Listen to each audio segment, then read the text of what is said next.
They were beaten and humiliated by wizards for centuries. They were made to believe that their only purpose was to serve their masters, and that being a wizard's slave was a blessing. In exchange for all that, they got nothing. This is a story of the slavery of the House-Elves in Harry Potter. Perhaps the saddest thing of all is that JK Rowling didn't bring any redemption arc for the little beings. More than that, sometimes it even looked like JK was making fun of the elves. Dobby! Dobby! So why wasn't the slavery issue resolved in Harry Potter? And what was secretly hidden between the lines for all of us to learn? In JK's world, there are hundreds of magical creatures. Among them, there are those that are intellectually similar to humans. The Ministry of Magic classified those as beings. Yes, there are giants, goblins, centaurs, vampires, hags, velas, house elves, and many others, and the Ministry attempted to enslave all of them.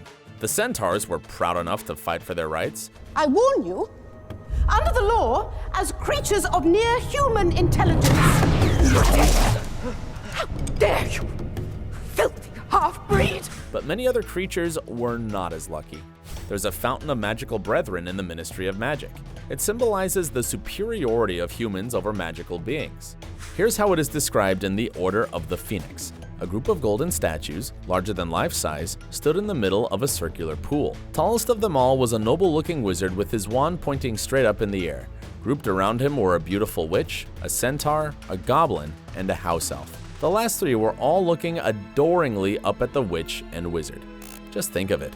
The Ministry of Magic officially diminished every other creature that was not human, and the rest of the wizarding world seemed to be totally fine with that.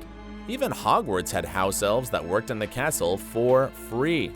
Nobody really knows exactly when and how the poor beings got enslaved. There's a theory that a long time ago, the land of the house elves was destroyed and they had nowhere to go. That's when some shady witches and wizards proposed a deal. The elves could live on the humans' land as long as the elves promised to serve them. And to make it look like a fair deal, there was a condition that elves could be paid with clothes, which would set them free. It seems like humans were really afraid of powerful beings. In the books, there were multiple examples of elves being capable of much greater magic than humans. Elves could apparate in Hogwarts, while no wizard except Dumbledore was capable of that. More than that, Kreacher could apparate out of the cave where Voldemort hid his Horcrux. Even Dumbledore couldn't do that. And in the movies, there's a scene where Dobby helps Harry and his friends leave Malfoy Manor. Could you take us with you? Of course, I'm an elf. Which wasn't possible for anyone else. That's why humans invented dozens of rules to diminish elves and to have control over them. And it wasn't only about forcing the beings to do unpleasant chores. The wizards also took the house elves' freedom. Yes, house elves had no free will. Their own fears, hopes, inner desires, and deep emotions were destroyed by humans little by little. Years went by and the deal between the wizards and house elves turned into a slavery act. The poor creatures were carefully brainwashed, so fighting back was never an option, even when they could easily beat the wizards up. You shall not harm Harry Potter! It's important to understand that the horrible slavery could only have been stopped by humans, and in Harry Potter, there were at least two people who tried to change things for the house elves: Helga Hufflepuff and Hermione Granger. One of the four founders of Hogwarts, Helga Hufflepuff was deeply moved by the horrible slavery system, and so she created a safe space for the little beings where they would never be abused. Yes, this may surprise many fans, but elves served in Hogwarts' kitchen.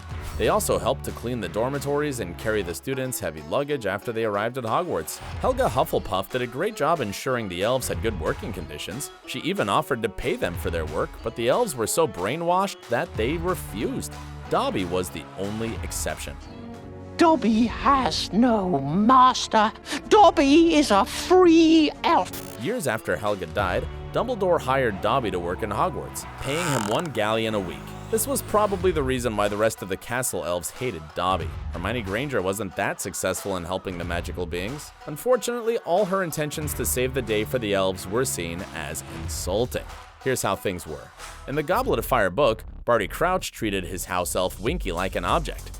Remember how he asked her to reserve a seat for him at the Quidditch World Cup? The seat was located in a box high up and poor Winky was terrified of heights. But not only did Mr. Crouch not care about that, he didn't even show up. And that's not all. Mr. Crouch accused Winky of casting the dark mark with a wand. The poor elf claimed she hadn't done it. However, the wizards of the Ministry of Magic didn't believe her. Plus, they were more concerned that Winky used a wand, which is illegal for an elf, than with the fact that she might have cast the Dark Mark. Which sounds pretty messed up, doesn't it? Winky was fired by her master and she's sunk into depression and even alcoholism. She was truly ashamed of being freed. This whole situation really disturbed Hermione. You know, house elves get a very raw deal, she said indignantly. It's slavery, that's what it is. That Mr. Crouch made her go up to the top of the stadium and she was terrified, and he's got her bewitched so she can't even run when they start trampling tents. Why doesn't anyone do something about it? That's when Hermione decided to invent s.p.e.w, or Society for the Promotion of Elvish Welfare. But the more she tried to help the elves, the more offended they became.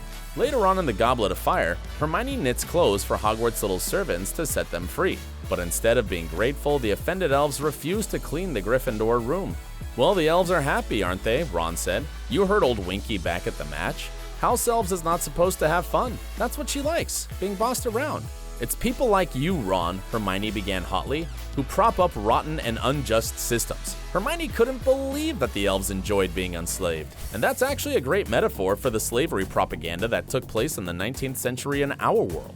People who wanted slavery to continue created promotional images to keep up the myth that slaves were happy being slaves. However, it seems like only Hermione was seriously worried about the fate of the elves. Even her friends didn't support her much. Hermione, when are you going to give up on this s.p.e.w stuff? Harry once said, turning a serious issue into a comical one. This is pretty odd, as Harry was perfectly aware of just how bad things were for the House-Elves. When he met Dobby for the first time in the Chamber of Secrets, he said, "And I thought I had it bad staying here for another 4 weeks. This makes the Dursleys sound almost human." So Harry definitely felt sorry for Dobby, but why didn't he feel sorry for the rest of the elves then? First of all, Dobby was unique in his desire to be free. No other elf mentioned in the books wanted that, so why try to save those who didn't want to be saved, right? And second of all, Harry might have helped Dobby because he was enslaved by his enemy Malfoy. So in general, nobody in the books really cared for the House-Elves. It seems like even JK Rowling wasn't too fazed by the slavery issue. I mean, she called Hermione's Elves Promotion Society s.p.e.w. Also, the situation about poor Winky becoming addicted to butterbeer comes across as more funny than tragic. And even Dobby once said, Dobby is a free house elf and he can obey anyone he likes. So why did JK approach the issue of slavery with humor? I mean, didn't the poor beings deserve a better ending? It seems like JK downplayed the house elf story in order to talk about the main story of fighting Voldemort. Indeed, it would take her at least one more book to tie up all the plot lines that she abandoned, so perhaps it was easier to set the elf story on a slightly comedic note. But there are some great morals hidden in the books. First of all, the fact that there was at least one elf who wished to be free means that there's hope that one day he might inspire the rest of the beings. Second of all, everyone who treated the house elves badly paid for it at the end of the day. Third of all, Harry and his friends discovered the importance of magical creatures, and they even helped them defeat Voldemort. Yes, Harry saved the life of the goblin named Griphook, and in return, the goblin helped him find a Horcrux. And all the house elves of Hogwarts joined the final battle against Voldemort since the school wizards were always kind to them. And finally, there might be something larger hidden in the elf slavery issue. Think about this. The wizards of Harry Potter lived in a world where nobody gave a heck about the magical beings' rights. Humans exploited them as brutally as they wanted to, and for as long as they wanted to. Wasn't that the perfect breeding ground for a bigger evil to rise? And Voldemort's ideas are similar to those of the Nazis. According to him, purebloods were meant to dominate mudbloods. Isn't that kinda what the Fountain of Magical Brethren represents? Lower creatures should serve those who are superior? Doesn't that sound equally messed up? What do you think? Thanks for watching this video. If you love Harry Potter as much as we do, then check out these videos too. Take care, folks.